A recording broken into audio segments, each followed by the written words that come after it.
প্ৰতিটো পৰিষদীয় সমষ্টিৰ প্ৰতিখন গাঁৱত ৰাইজৰ দাবীসমূহ পূৰণৰ বাবে চৰকাৰী বিশেষ পদক্ষেপ গ্ৰহণ কৰিব বুলি উল্লেখ কৰে।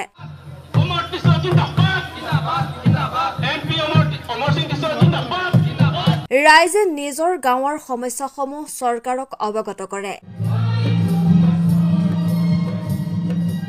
সভাত হাৱে পিনপৌ আদি কৰি জনগোষ্ঠীৰ পৰম্পৰা ৰজা লংচিং ৰংহাঙো উপস্থিত থাকে।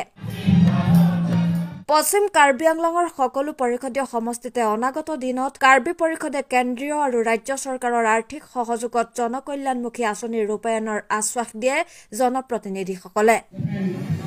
পৰিষদৰ EMMC সহ বিভাগীয় উচ্চ পদস্থ বিষয়া, পৰিষদৰ বিভিন্ন বিভাগৰ বৰ্ডৰ অধ্যক্ষ আৰু সামাজিক কৰ্মকৰ্তা অংশগ্ৰহণ কৰে। যিবিলাকৰ আঁচনি সম্পূৰ্ণ হৈছে জল জীৱন মিছনৰ পৰা আৰম্ভ কৰি নেশ্যনেল ৰুৰেল হেল্থ মিছনৰ যিটো হস্পিটেল বনোৱা উদ্বোধন কৰাৰ পৰা আৰম্ভ কৰি বেলেগ বেলেগ আঁচনি আজি ৰাস্তা পদূলি আমি ইয়াত আছে নেটৱৰ্কিঙৰ ৰাস্তা সেইটো উদ্বোধন কৰিলোঁ।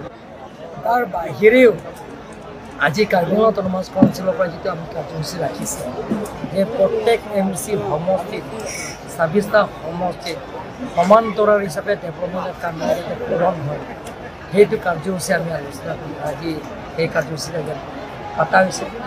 লগতে এই সমষ্টিত মানুহবিলাকৰ মনত কথা যিটো মনত তেওঁলোকে মনত কথা পৰামৰ্শ দিব বিচাৰিছে, কোনোবাই যদি আকৌ আমাক সুধিবলগীয়া আছে সেই গোটেইখিনি আমি ইয়াত পৰামৰ্শ আমি সমস্যাবোৰ সমাধান কৰিছোঁ। ইয়াত এই সমষ্টিটো কাৰ্বি 96% আছে। গতিকে মই বেলেগ ভাষা পৰা কোৱা নাই, ইয়াতে কাৰ্বি এইবিলাক 4% আছে তেওঁলোকৰ কাৰ্বি ভাষা যায়। গোটেই কাৰ্বি আংলঙত আমি ২৬টা সমষ্টিত সকলো জাতি জনগোষ্ঠীত বসবাস কৰা সকলো ধৰ্মাৱলম্বী আছে। আমি একেলগে থাকি কাৰ্বি আংলঙৰ নতুন কাৰ্বি আংলঙৰ নিৰ্মাণ কৰিবৰ কাৰণে আমি চেষ্টা কৰি আহিছোঁ।